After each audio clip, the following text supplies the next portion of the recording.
এই দেশে মুসলমানদের শাসন ছিল। পুরোপুরি এটাকে ইসলামের শাসন বলা যাবে না, কিন্তু ইসলামের অনেক নিয়মকানুন সেখানে বেশ কিছু আইন বাস্তবায়িত হতো, যার ফলে মুসলমানদের সংখ্যা মাত্র 6% ছিলেন অখণ্ড ভারত, কিন্তু তারা 650 বছর এই ভারত শাসন করেছে। তারা অস্ত্রের বলে করেন, তারা করেছিলেন তাদের তারা এই জমিনের সমস্ত মানুষকে ধারণ করেছিলেন তাদের অঞ্চলে, তারা মানবতাকে সম্মান করেছিলেন। কিন্তু দীর্ঘ শাসনের পর একটি কুচক্রী মহল ব্রিটিশদের হাতে হাত মিলিয়ে আমাদের তৎকালীন এই দেশের যে আত্মশাসন, আত্মনিয়ন্ত্রণ অধিকার যেটা ছিল, এটা ওদের হাতে তুলে দেয় এবং দেশ 190 বছরের জন্য ব্রিটিশের অধীনে চলে যায়। তারা এই দেশবাসীকে শাসন উপহার দেয়নি, তারা এই অঞ্চলে ব্যাপক শোষণ চালিয়েছে। ইবনে বতুতা গ্রহণ কাহিনী যারা পড়েছেন তারা নিশ্চয়ই জেনেছেন যে ভারত তখন বিশ্বের মধ্যে একটি সমৃদ্ধশালী দেশ ছিল। ব্রিটিশরা এই দেশে ইস্ট ইন্ডিয়া কোম্পানির নামে ব্যবসা করতে এসেছে। তারা ব্যবসার কৌশল হিসাবে সারা দুনিয়া থেকে উন্নত মানের সদা নিয়ে আসতো, স্বল্প লাভে জনগণের হাতে তুলে দিত। এইভাবে জনগণকে তারা ব্যবসায় আকৃষ্ট করত, ফলে দেশীয় ব্যবসাগুলো তাদের হাতে ধ্বংস হয়ে গেল, একচেটিয়া তাদের হাতে চলে গেল। অর্থনৈতিক কর্তৃত্ব যখন পুরোপুরিভাবে তাদের হাতে চলে গেল, তখন তারা চিন্তা করলো শুধু ব্যবসা করবো না, এই দেশের মালিকই হয়ে যেত। এই মালিক হওয়ার জন্য তারা সাম্রাজ্যবাদী ষড়যন্ত্র শুরু করলো এবং 190 বছর এদেশের মানুষকে তারা দাসে করল। আমরা সেই আমলের দাস ছিলাম, আমাদের পূর্বপুরুষরা দাস ছিল। এই শোষণ বঞ্চনার বিরুদ্ধে মুসলমানরা সবচেয়ে বেশি সংগ্রাম করেছে। তবে হ্যাঁ, অন্যরাও করেছে, একা মুসলমানরা করেছে। আমাদের শরীয়তুল্লাহর আন্দোলন, খেলাফত আন্দোলন, সিপাহী জনতার আন্দোলন, এই সবগুলা ছিল মুসলমানদের নিয়ে, কিন্তু অন্যরাও করেছে, তাদেরকে আমরা সম্মান জানি। শেষ পর্যন্ত দ্বিতীয় বিশ্বযুদ্ধের পর ব্রিটিশ বাধ্য হয়েছিল এই দেশ থেকে চলে যেতে। যাওয়ার সময় দুটি দেশ আমাদেরকে উপহার দিয়ে গেল। একটি পাকিস্তান, যার 14 আগস্ট 1947 সালে রাতের বেলা স্বাধীনতা অর্জন করলো 11:30টার সময়, আর 15 আগস্ট ভারত স্বাধীনতা অর্জন করলো ওই রাতের 12টা 5 মিনিটে। ওই 35 মিনিটের মানে ব্যবধানে একটা হয়ে গেল 14 তারিখ আর একটা 15। পাকিস্তান যারা অর্জন করেছে, এই আন্দোলনের নেতৃত্ব যারা দিয়েছিলেন, তারা বলতেন ধরকে লেগে পাকিস্তান, পাকিস্তানের মূল মন্ত্র কি লা ইলাহা ইল্লাল্লাহ, পাকিস্তানের সংবিধানটি আল কোরআন আল কোরআন। কিন্তু পাকিস্তানের 23 বছরে এই 3 স্লোগানের কোনোটার কোনো বাস্তবায়ন পাকিস্তানের জনগণ দেখেনি, বিশেষ করে পূর্ব পাকিস্তানের জনগণ দেখেনি।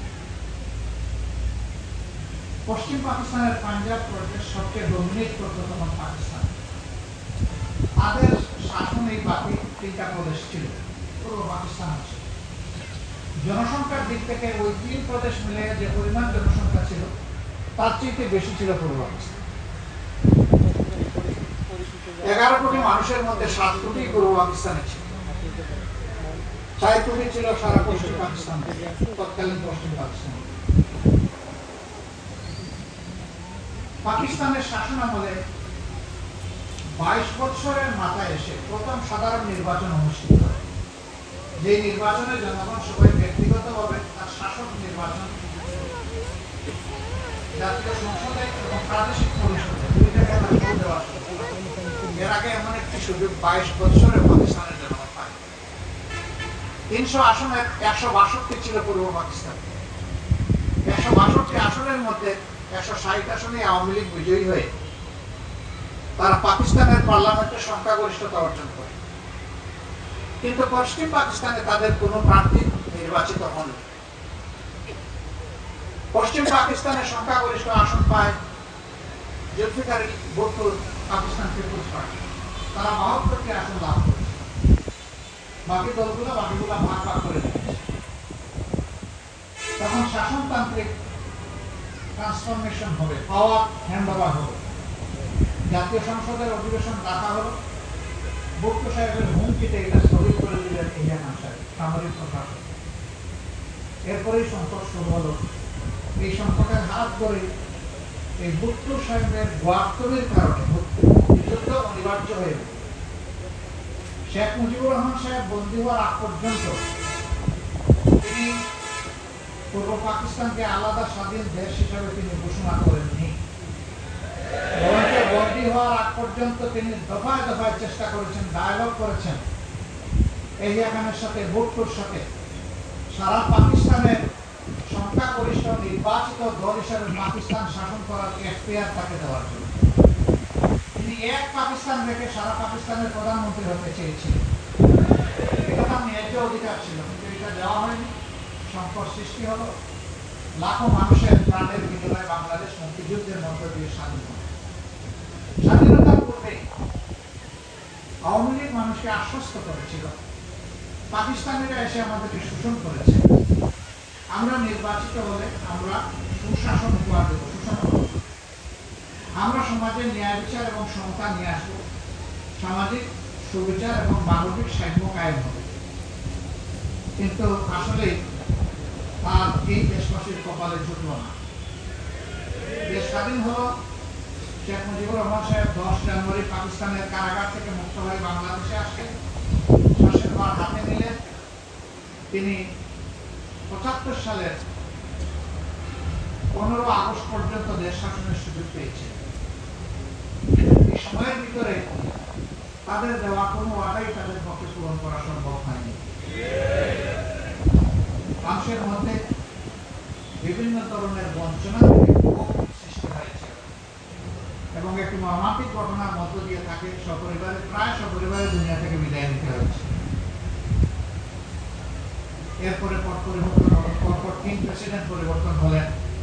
একটা পর্যায়ে গিয়ে জিয়া রহমান সাহেব বাংলাদেশের দৃশ্যপটে আসলেন এবং তিনি শাসন ক্ষমতা হাতে নিয়ে গণভোট হল, বিভিন্ন প্রক্রিয়ার মধ্য দিয়ে তিনি রাজনীতিতে আসলেন। আওয়ামী লীগ সমস্ত দল নিষিদ্ধ করে একদলীয় বাসা যেটা কায়েম করেছিল, এই জায়গায় তিনি আঘাত দিলেন। তিনি এক দলের পরিবর্তে বহুদলীয় রাজনীতির রাস্তা করে দিলেন। তিনি জামাতে ইসলামীকে আলাদাভাবে করে দেন। সবাই এই রাস্তা খুঁজে পেয়েছিল বলে জামাতে ইসলামী এই রাস্তা দিয়ে হেঁটেছে, সকল দল হেঁটেছে। এমনকি শেখ মুজিবুর রহমান সাহেব যে আওয়ামী লীগকে নিষিদ্ধ করেছিলেন, সেই আওয়ামী লীগও তাদের নামে আবার রাজনীতি করা শুরু করে। অনেকে ধারণা করেন যে শুধু জিয়া রহমান সাহেব জামাত ইসলামীকেই সুযোগ করে দিয়েছিলেন। না, প্রথম দফায় সকল ইসলামী দল নিষিদ্ধ করা হয়েছিল 72 সালে। এরপরে 75 সালে এসে সকল দল নিষিদ্ধ, নিজের দল নিষিদ্ধ, আওয়ামী লীগও নিষিদ্ধ। এসব কিছু নিষিদ্ধ করে বাকশাল কায়েম করা হয়েছিল। সেটা বেশি দিন লাস্টিং হয়। এরপরে জিয়া রহমান সাহেব এসে ওই অবস্থা পরিবর্তন করলেন, বহুদলীয় রাজনীতি বাংলাদেশে শুরু। 1979 সাল থেকে বাংলাদেশ জামাত ইসলামী যাত্রা স্বাধীন বাংলাদেশে পুনরায় শুরু করে প্রকাশ্য। সেই যাত্রা শুরুর লগ্নে বাংলাদেশ জামাত ইসলামের রোপণ সংখ্যা 2500। হাজার ধার মহিলাদের মধ্যে দিয়ে সম্পূর্ণ আজকে এই জায়গায় আল্লাহ তাআলা এনে দাঁড় করিয়েছে। এখন আপনাদের প্রিয় সংগঠনের রোপণ সংখ্যা 1,40,000। সংখ্যার দিক থেকে আমরা অনেক এগিয়েছি, কিন্তু আল্লাহ তাআলা সংখ্যার চাইতে পছন্দ করেন আমাদের মধ্যে কোয়ালিটি বা গুণাবলী কতটুকু পয়দা হয়েছে, এবং নিঃসন্দেহে সেটা হতে হবে মুমিনের গুণাবলী। এটা বাহ্যিক দৃষ্টিতে দুনিয়ার আউটস্ট্যান্ডিং লিডারশিপ বা ক্যাপাসিটি যেটা বলা হয় ওঠা না, যেখানে প্রচুর ধোঁকাবাজির জায়গা আছে, মিথ্যার আশ্রয় নেওয়া, জনগণকে প্রতারিত করা, চটকদার বক্তব্য দেওয়া, ওয়াদা পূরণ না করা, এর যথেষ্ট স্কোপ যে জায়গায় আছে ওই কোয়ালিটি নেওয়া। বরঞ্চ মুমিন কথা দিলে তার দিল থেকে দিবে এবং সে নিজে প্রথমে আমল করবে, তারপরে তার যত জায়গায় কাজের জগৎ আছে সমস্ত জায়গায় সে কায়েম করবে, করার জন্য চেষ্টা করবে। একজন মুমিন হিসাবে ব্যক্তিগত পর্যায়ে, তার পারিবারিক পর্যায়ে এবং সামাজিক পর্যায়ে তার যতগুলো দায়িত্ব আছে সে কথা দিলে সেগুলো পালন করবে। বাংলাদেশ জামাত ইসলামী প্রথমে কমিটেড আল্লাহ তাআলার ওয়াদাবদ্ধ, আল্লাহর কার কাছে? এটা আমরা যারা রুকনিয়তের শপথ নিয়েছি, ইন্না সলাতি ওয়া নুসুকি ওয়া মাহইয়ায়া ওয়া মামাতি লিল্লাহি রাব্বিল আলামিন বলে, শুধু তাদের না, আমরা শপথ ঝালাই করেছি এর না। যারাই হযরত ইব্রাহিম আলাইহিস সালাতু ওয়াস সালামের রূহানী সন্তান যে মনে করবেন, তাদের সকলেই এই শপথ নিয়েছে, বুঝে হোক না বুঝে হোক। আল্লাহ তাআলার কাছে নিজের তামাম সত্তা তুলে দেওয়ার পর এখন আপনি আমি স্রেফ আল্লাহ তাআলার নিয়ামতের পাহারাদার ছাড়া আর কিছু নেই, আমানতদার ছাড়া আর কিছু নেই। এর কর্তৃত্ব আমার নয়, কর্তৃত্ব আল্লাহ রাব্বুল আলামিন। এখানে আজকে যারা বসে আছে ওই ঝালাই করা শপথের মানুষগুলা বসে আছে। রুকনিয়তের মান মর্যাদা কাজ বাংলাদেশ জামাত ইসলামের গঠনতন্ত্রে বলা আছে, কিন্তু এটি যথেষ্ট নয়। একজন রুকন তার মান হবে কি? ওয়ালাকাদ কানা লাকুম ফি রাসূলিল্লাহি উসওয়াতুন হাসানাহ।